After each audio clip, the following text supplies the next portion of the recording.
नव मन सोनामा मङ्गले हो बाबा धनुष दिहले गाढाई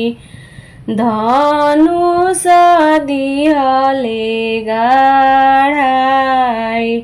केहू के भूते धनुष नाही लगेला छुई छुई रहेले लाजाई छुई छुई रहेले लाजाई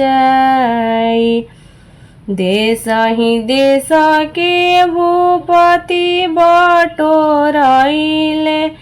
छुई छुई रहेले लाजाई छुई छुई रहेले लाजाई राम लड़िकावा धनुष बड़ा भारी उठत विलम्ब जानी होई राम लड़िकावा धनुष बड़ा भारी उठत विलम्ब जानी होस उठत विलम्ब जानी होस सभामा बैठल राजा जनक झखेले कब होई हे सीता के बियाह कब होई हे सीता के बियाह सभामा बैठल राजा जनक झखेले कब होई हे सीता के बियाह कब होई हे सीता के बियाह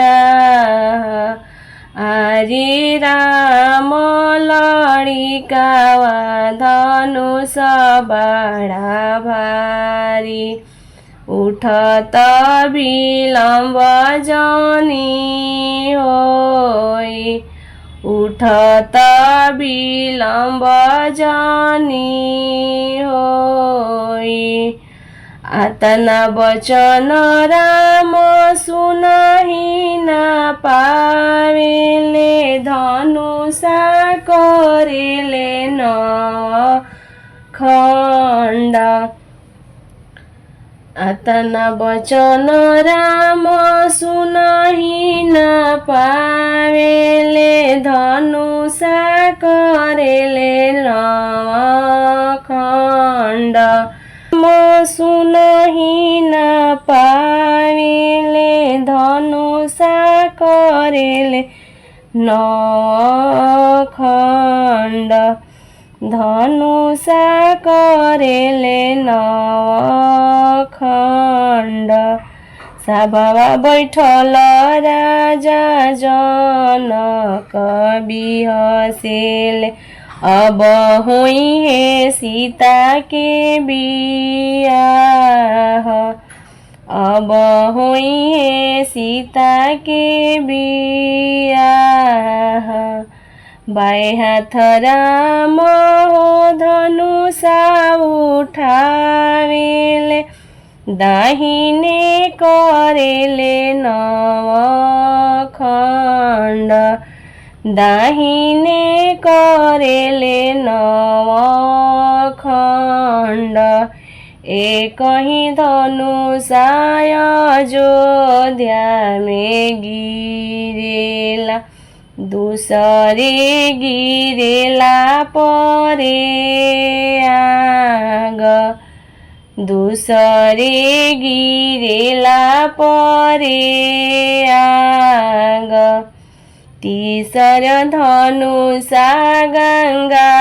जी में गिरेला चुभी के रहले परशुराम चुभी के रहले परशुराम